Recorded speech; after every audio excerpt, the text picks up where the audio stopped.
आणि यानंतर या क्षणाची सगळ्यात मोठी बातमी आपण पाहतोय। माणिकराव कोकाटेंचा राजीनामा राज्यपालांकडून मंजूर करण्यात आलेला आहे। खरं तर कालच कोकाटेंचा राजीनामा जो आहे तो अजित पवारांनीही मंजूर केला होता। त्यानंतर मुख्यमंत्र्यांकडे पाठवण्यात आला, मुख्यमंत्र्यांनीही तो मंजूर केला आणि पुढचा जो टप्पा आहे तो राज्यपालांचा होता आणि आज राज्यपालांकडून सुद्धा हा राजीनामा मंजूर करून घेण्यात आलेला आहे। माणिकराव कोकाटे यांचा राजीनामा राज्यपालांनी स्वीकारलाय।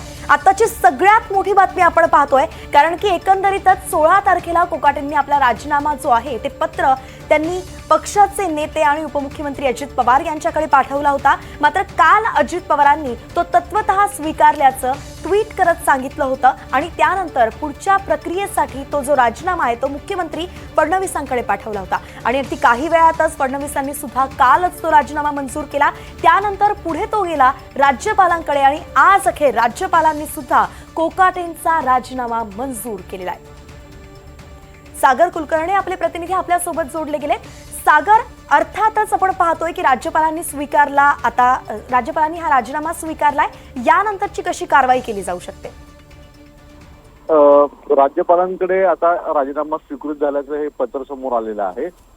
पूर्ण राजीनामा प्रक्रिया जी आहे ती पूर्ण झालेली आहे, कारण कालच राज्याच्या मुख्यमंत्र्यांनी राजीनामा स्वीकारल्यानंतर आता हे या गोष्टी समोर आलेल्या दिसून येतात। कुठे ना कुठेतरी माणिकराव कोकाटे यांना आज कोर्टाकडनं भलेही दिलासा जरी मिळाला त्यांच्या अटकच्या संदर्भात, अटक वॉरंट जो काढल्याच्या संदर्भात, तरी देखील माणिकराव कोकाटे यांचं तात्काळ आता पुनरागमन, परत पुनर्वसन कॅबिनेटमध्ये होणं तुर्तास शक्य दिसत नाही। या संपूर्ण प्रकरणामध्ये हायकोर्टाकडनं त्यांना पूर्ण दिलासा जोपर्यंत मिळत नाही तोपर्यंत कोकाटे यांचं कॅबिनेट मधलं परत येणं हे थोडंसं कठीण दिसून येतं, यावरनं जवळपास दिसून येतं। सगळं आपण पाहतोय की खरं तर पुनर्वसन त्यांचं होणार तर नाहीये, मात्र हा जो राजीनामा स्वीकारला गेलाय त्यानंतर त्यांच्या अटकेसंदर्भातली जी कारवाई आहे ती कशा पद्धतीने पुढे जाऊ शकते?